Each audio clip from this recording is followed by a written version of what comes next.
Любой конфликт должен решаться за столом переговоров. Мы не признаем правительство талибов, даже если у нас ведется технический диалог. Разделяем обеспокоенность мирового сообщества по проблеме ущемления прав женщин на образование и работу в Афганистане. Мы готовы сотрудничать со всеми вами для того, чтобы укрепить механизм по управлению границами. Обсуждение отношений между Европейским Союзом и Центральной Азией в контексте международных событий прошло на высоком уровне. Приверженность продолжению диалога и развитию партнерства двух регионов, общая цель которых – процветание и безопасность Центральной Азии, тому подтверждение. За 30 лет Кыргызстану выдается еще один шанс организовать такого уровня международную площадку, где можно решить геополитические вопросы и проблемы. Спектр обсуждения огромен, но нужно признать, что почти все вопросы в той или иной степени связаны с ситуацией в Украине. В своей речи президент Садыр Жапаров затронул эту тему. По его словам, кыргызская сторона убеждена, что любой конфликт должен решаться за столом переговоров. Мы приветствуем посреднические усилия и мирные инициативы, способствующие поиску взаимоприемлемого решения по завершению этой войны. Кыргызстан неукоснительно придерживается принципов территориальной целостности, суверенитета, невмешательства во внутренние дела государств и выступает за соблюдение общепризнанных принципов и норм международного права. Сегодня мы видим происходящие глубокие изменения в мировой архитектуре международных отношений и безопасности. Нашу озабоченность вызывает новая гонка вооружений и возникновение очагов напряженности в различных уголках мира.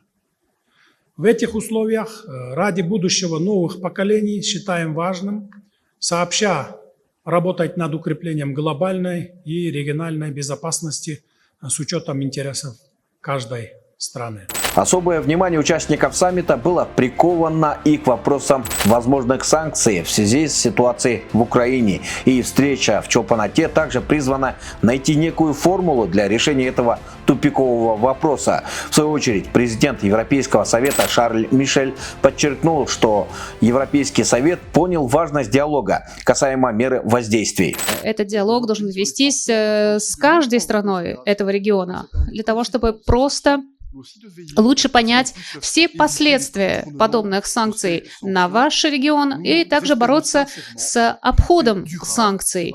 Мы считаем, что мир, долгосрочный мир возможен, но только в том случае, если это решение будет опираться на хартию ООН и международное законодательство. В совместном пресс-коммюнике участники саммита выразили общую обеспокоенность и с ухудшением ситуации в Афганистане. Вопрос стабильности и безопасности в этой стране остается важным и для нас, напомнил Садыр Жапаров. Президент выразил надежду, что власти Кабула сумеют прийти к консенсусу с мировым сообществом. Мы приветствуем усилия международного сообщества, в том числе Европейского Союза, направленные на поддержку афганского народа в деле предотвращения гуманитарной катастрофы. Разделяем обеспокоенность мирового сообщества по проблеме ущемления прав женщин на образование и работу в Афганистане. В ходе двусторонних контактов с представителями нынешних де-факто властей в Афганистане и в рамках участия в мероприятиях на международных площадках Кыргызская республика отмечает право афганских женщин на образование и трудовую деятельность, в том числе исходя из понимания религии ислама и шариата. Получается, желание Садыра Жапарова помочь Афганистану стать безопасной, мирной, стабильной и процветающей страной созвучно с целями Европейского Союза. Вы знаете, какая позиция у Евросоюза. Мы не признаем правительство талибов, даже если у нас ведется технический диалог с представителями этого правительства, потому что мы выступаем за инклюзивное правительство, мы выступаем за защиту прав женщин, девушек и девочек. И мы делаем также все для того, чтобы Афганистан выполнял международные обязательства и не превратился, в общем-то, в колыбель терроризма, международного терроризма. И работа с вами нам позволяет определить несколько направлений для того, чтобы продвигаться вместе. Например, есть такой пример. Мы готовы сотрудничать со всеми вами для того, чтобы укрепить механизм по управлению границами.